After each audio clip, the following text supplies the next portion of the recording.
Senseless. I mean, the people who say this, they are the accidents of the world. Inna lillahi wa inna ilayhi raji'un.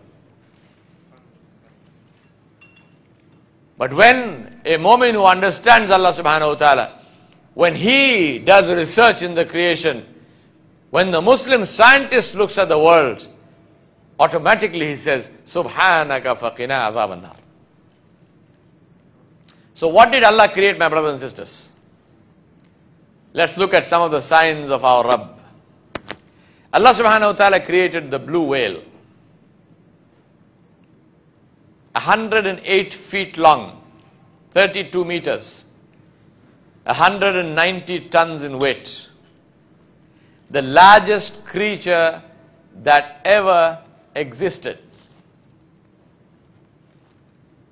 The slide over there gives you an example, a comparative analysis of what the size of the blue whale is, and that's a scale diagram compared to the biggest of dinosaurs, compared to buses, compared to aeroplanes, and so on.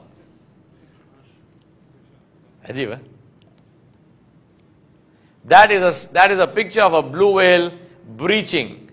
Breaching is when a whale completely comes out of water, clears and jumps and goes back. Joy of life.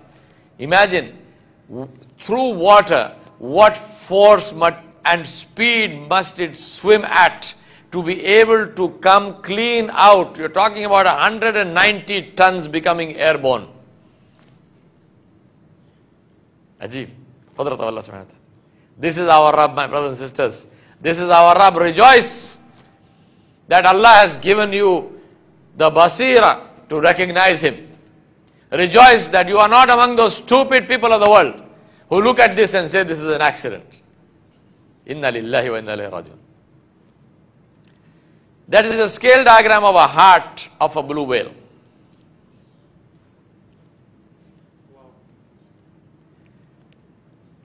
Roughly the heart of a blue whale is the size of a car, an average car.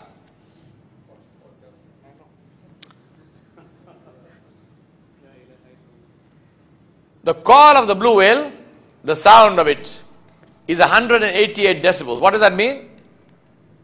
It means it is louder than a jet engine. They have measured blue whales calling in California, off the coast of California. They have recorded them off the coast of Japan, across the Pacific Ocean. This means that if you were a blue whale, you could speak to your brothers and sisters in Australia without a phone.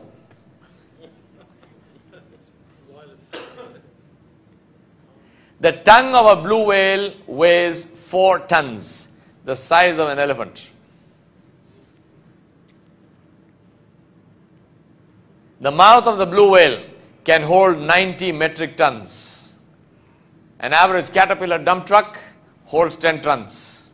The mouth of a blue whale holds the equivalent of 9 caterpillar dump trucks. But it can't swallow anything bigger than a beach ball.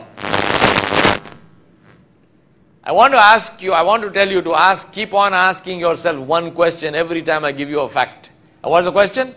Say why. Say what? Why?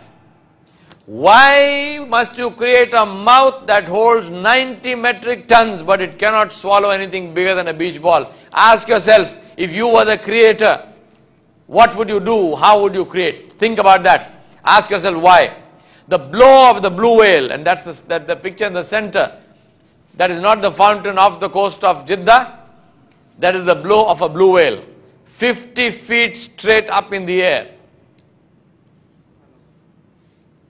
Ajib, eh? The calf of a blue whale drinks 400 liters of milk a day. If you had to feed the calf, you would need a whole dairy farm.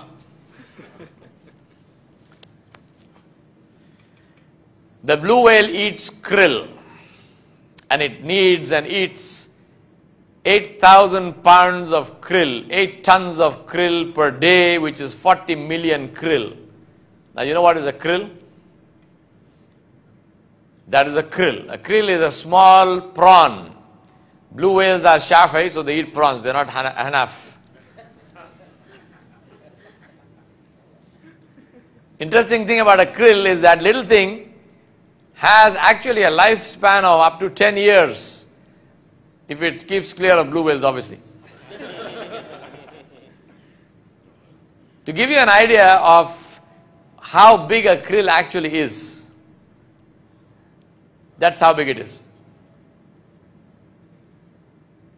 The huge, the biggest, the Arnold Schwarzenegger of krills weighs 1 gram. Now imagine, if you were a creator and you created a creature which is 190 tons in weight, more than 100 feet in length, what would you decree as its food? You would decree ships and sharks and, yes? Why does Allah subhanahu wa ta'ala decree that something which is that big eats something which is so small? What is the question to ask? Why? Let's go into the air. A bird called the bar-tailed godwit has the longest non-stop